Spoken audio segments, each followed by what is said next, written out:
We were supposed to start our week off at the 577 Foundation in Toledo. However, it was raining, and so we decided to meet here at an indoor play place so the kids were able to still get out and run around and have a good time.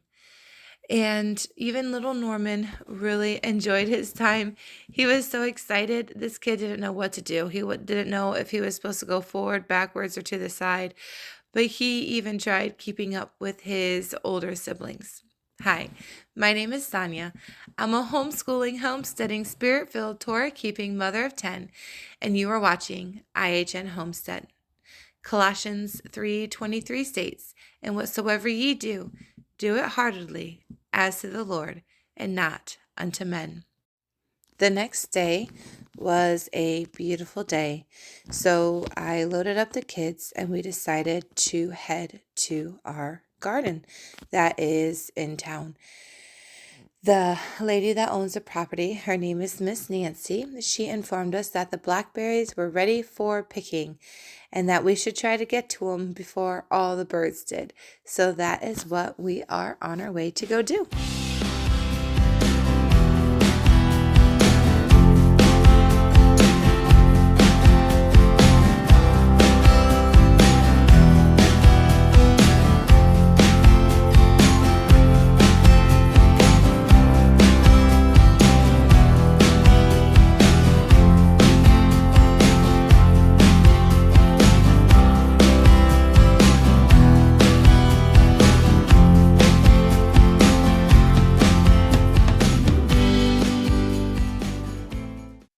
Now, the nice thing about this garden is it's really not far from our house. So it only takes us about 6-7 minutes to get there. And she was right. There were plenty of blackberries that needed picking. However, there weren't enough for us to really do too much with. But we still got out there. We had a great time picking all the berries that we could find. She had berries next to her house, behind her house, in front of the garage, behind the garage. They were just scattered everywhere. But everybody really enjoyed themselves. Even little Norman was out there helping us. And I just sent the kids looking. Say, go look for some blackberries and bring back to mommy what you find. And that is exactly what they did. But I decided while we were out there, we might as well check on the garden, right? Let's see how everything's doing. And the garden was looking great. And we also decided, since we didn't get many blackberries, we also decided to go ahead and see if the mulberry tree had any mulberries left on it, and it did. So you can only imagine with all this berry picking, I had some little fingers that instead of putting the berries in the container, they were putting them in their mouth. But hey, that's all right. What's the fun in picking berries if you can't eat some of them, right? So, yep, there we are reaching. There weren't a whole lot on here, so we didn't use the method that we used last time, which, putting the blankets on the ground and shaking the trees and letting the berries fall. So we just picked them by hand this time, and there's Adam bringing me some more blackberries that he found. And what we'll do with these is we will probably make some more jam, or we'll just go ahead and eat them fresh with one of our breakfast meals this week. But yeah, taking a look at the garden, we had some celery and we have some Swiss chard and kale.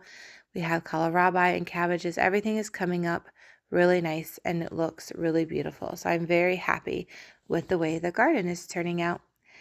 And now back at home, we were given a bunch of corn and I decided that the corn needed used up right away. It was just a little old. So we're going to sit here together and start shucking, I think is what you say, a bunch of corn. Just me and the little ones having a good time.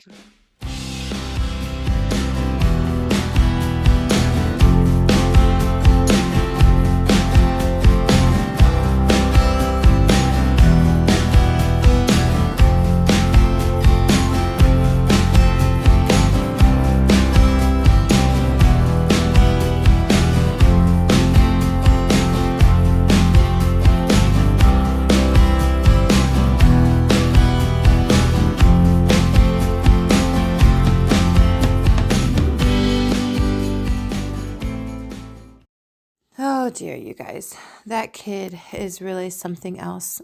Anyways, get our mess cleaned up, and we are going to move on to our next task. And guess what? The water kefir still has not turned out yet. It is not getting fizzy at all. So I had to do some research to try and figure out what was wrong. Nice, big, plump kefir grains. Everything looks beautiful. I found out that they might be lacking some minerals. And one of the ways that you can help rejuvenate them with their minerals is to add some molasses. So that is what I am doing here.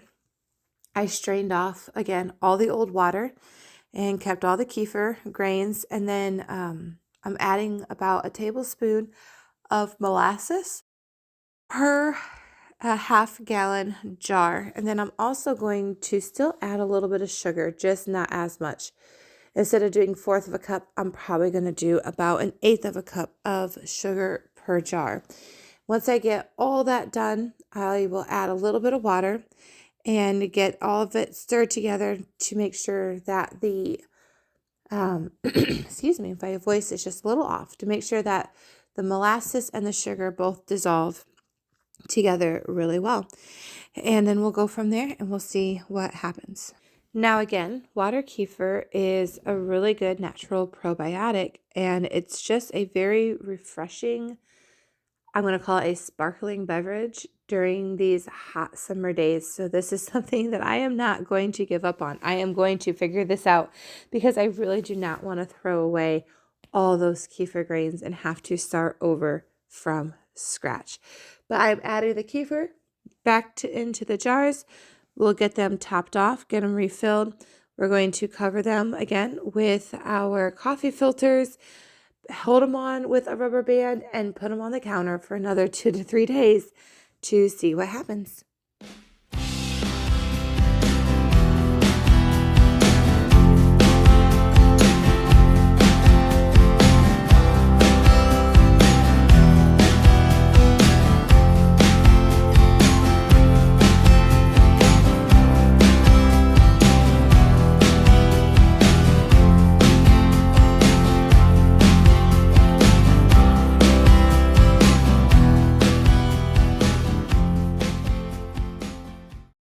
I really do greatly appreciate all the help that my kids give me in the kitchen. They just really help keep things moving for mommy. I decided to move my herbs that I was drying outside because I needed this counter space to start another project. Friends of mine brought me this ginormous bunch of dill. I did not realize this bunch was going to be so large. So I thought to myself, okay, what am I going to do with all this? Because I didn't want it to go to waste. I decided I had just purchased a whole bunch of small little cucumbers from the flea market from friends of ours up in Michigan. So I decided to make some fermented dill pickles. I looked up a recipe online. I ended up getting a recipe from the young lady at Farmhouse on Boone. I've watched some of her YouTube videos. She's a really sweet lady, and she has some wonderful recipes. So I decided to try one of her fermentation recipes. Now, I have fermented a couple years ago. I tried dill pickles, green beans. What else did I do?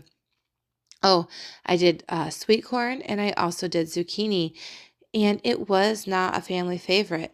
The green beans weren't that bad, but everything else was just kind of eh.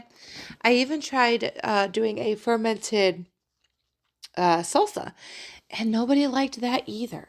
And I wasn't really sure what I did wrong. Well, when I had gone and picked up that kombucha SCOBY at the Divine Living place, I actually talked with them. We had gotten on the subject of fermentation, and they told me that because my house is so warm, because we do not have an AC unit, the amount of time that I need to leave my ferments out on the counter is pretty much cut in half. What happens is it ferments way too quickly in the heat, and the flavor really lacks because of that. They said what I want is a slow ferment. So they told me when I'm doing these pickles, just leave them on the counter for about 2 days and then let them finish fermenting in the refrigerator and do a slow ferment process. So I thought, okay, I will give it a shot. So in each of those jars that you see right in front of the camera there is dill, bay leaves, the cucumbering pickles, and about 2 tablespoons of salt. And now what I'm going to do is I've got some more cucumbers, and I thought, oh, I'll make something up real quick for dinner tonight.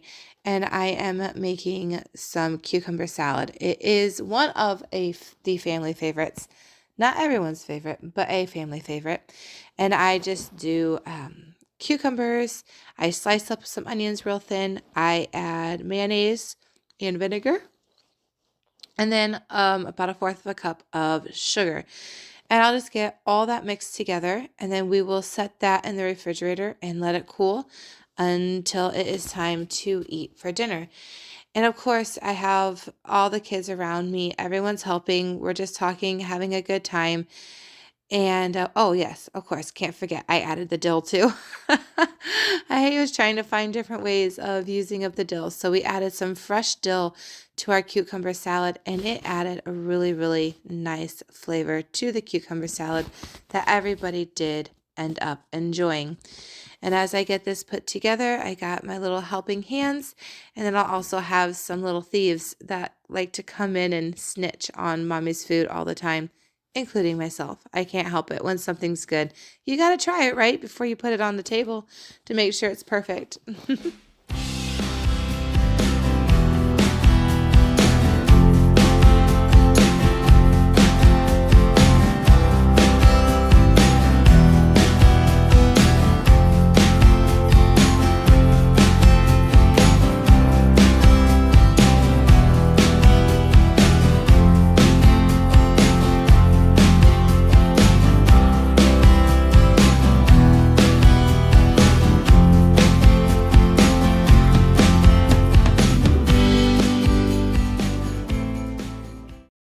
All right, so something important that you have to do with the ferments is you got to make sure everything stays under the water. So you saw that I just used some smaller lids, turned them upside down, put them in the jars, and then covered them with paper towel and a rubber band. And those will set on the counter for a couple days before I go ahead and move them into the refrigerator. And with the rest of the dill, I decided to go ahead and hang it to dry in my kitchen. And when I was looking up about drying different herbs and the best thing to do for them, they said to keep them out of direct sunlight. Well, my kitchen window that I have behind me, that is facing the south, and there's a whole bunch of trees back there. So I said, perfect, we shall hang them up back here. And so that's what I'm doing. I just found some rope here, and I'm just going to put all these in some small bunches because I want them to dry as thoroughly as possible. And I'm going to go ahead and hang them up on the rod behind me. Now you guys could only imagine my entire kitchen smells like dill. And every time you walk into my kitchen, the first thing you smell is dill. And I don't mind that at all. I think it smells great.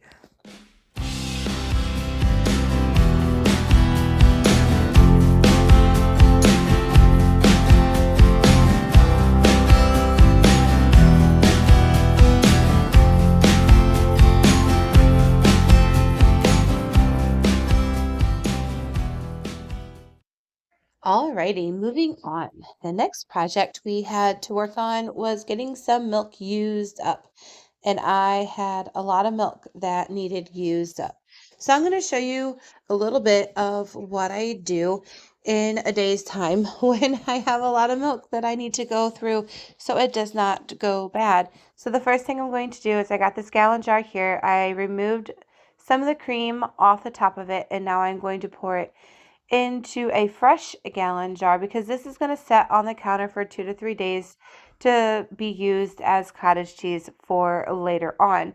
And I don't like it after you skim the cream off the top, you'll still have little chunks of cream that set around the top of the jar. And when you put the filter on, the coffee filter, or the paper towel or something on there, and you're letting it set, that cream kind of gets a icky smell to it after it sets on the counter for a while, and I don't like that. So I always just put everything into a fresh jar before I set it out to clabber, I think is what it's called, clabbering. Anyways, so that's what I'm doing with that first gallon or so of milk that you saw there. But I am going to keep all the cream off these jars this time. Sometimes I will add the cream to different things. Like for example, this next part I'm doing yogurt. And sometimes I'll keep the cream on the yogurt to have more of a rich, full fat yogurt. But I have a specific purpose that I'm going to be using the cream for this time. And so I'm taking all the cream, or at least as much of it as possible, off the tops of the milk first before I'm adding them in. And my Instant Pot, I have a very large Instant Pot, so I can fit about 1.5 gallons,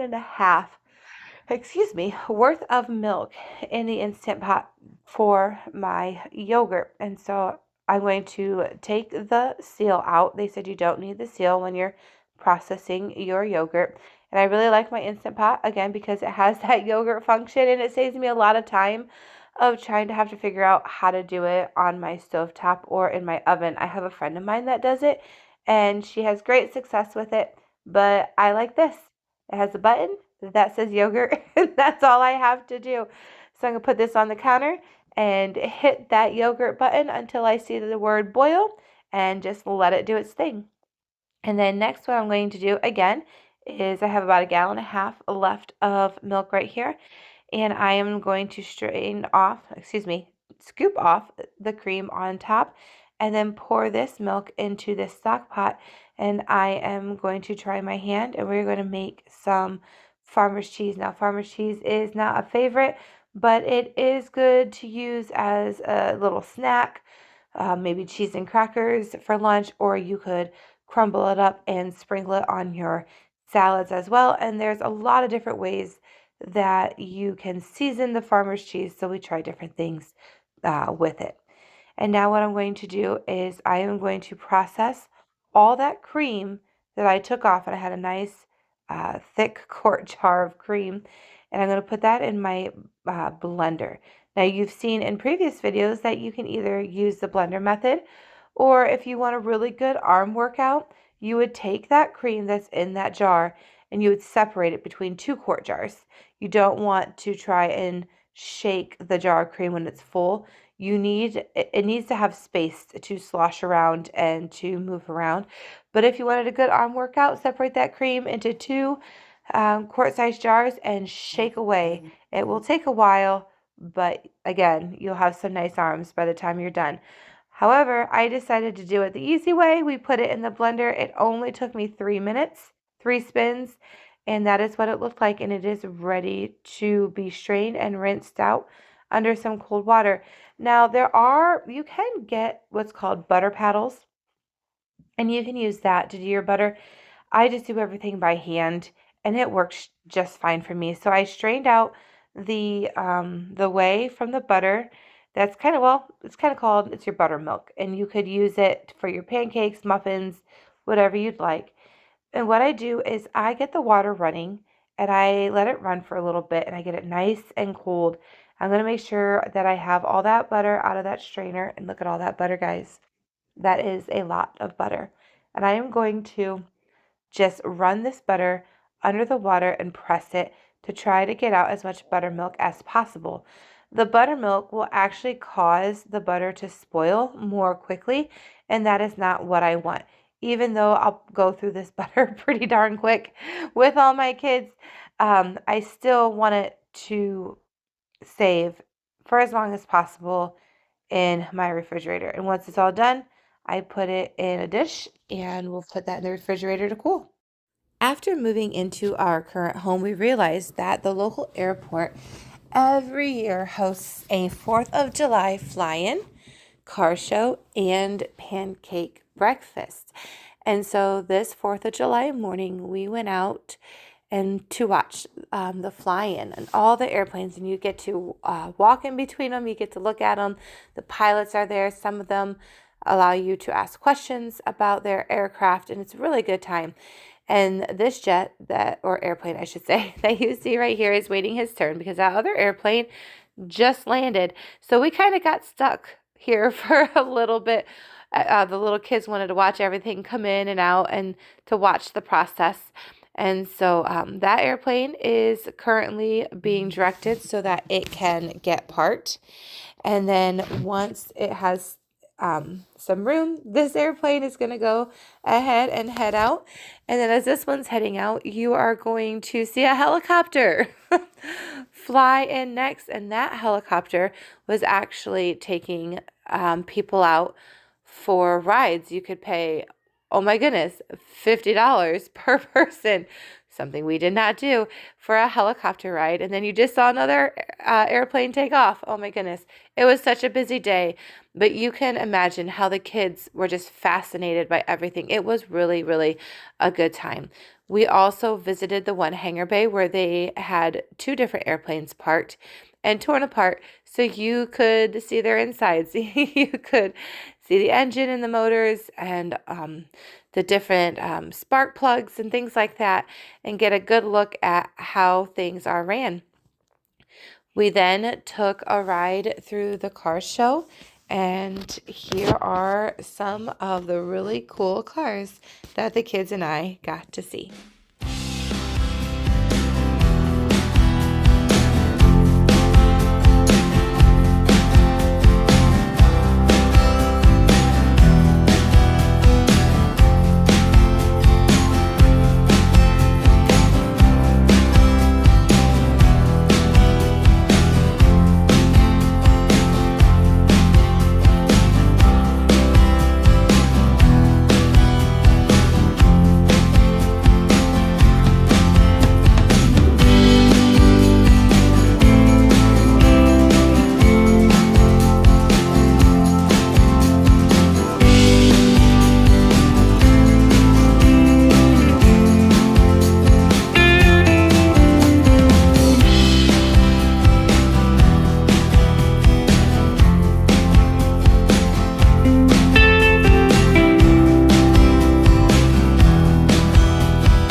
It's really a blessing to see all the children having a good time.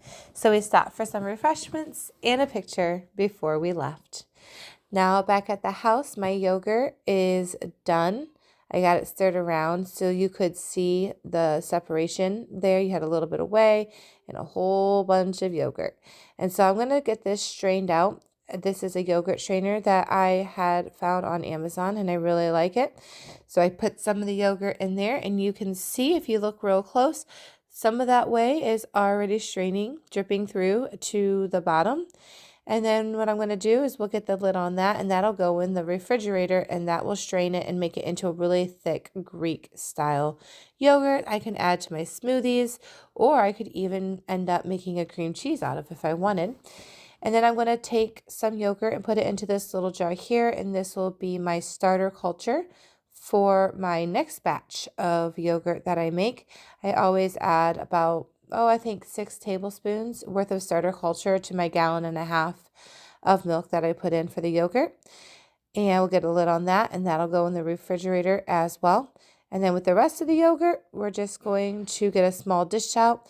This is not strained at all, so it's kind of like what I call your soupy yogurt or your Yoplait yogurt that you get at the store. This is what those fermented dill pickles looked like after a couple days.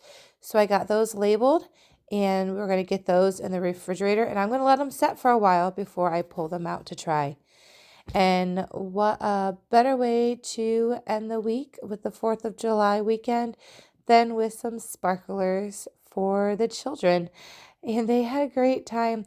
Oh, and there's Adam. He's so dramatic when he plays. He was having an absolute blast, though. And I just really enjoy watching the kids run around and play. We even bought a small package of the bigger sparkler firework thingies just from Walmart. And we put on just a little display of fireworks for the kids, and everybody really enjoyed all the big booms and all the sparkles. Well, everyone, that is it for this week's video. I really hope that you all got to enjoy the time that you had with my family. Remember, Colossians 3:23 states, "And whatsoever ye do, do it heartily, as to the Lord, and not unto men." Thank you so much for watching. I hope to see you next week. God bless.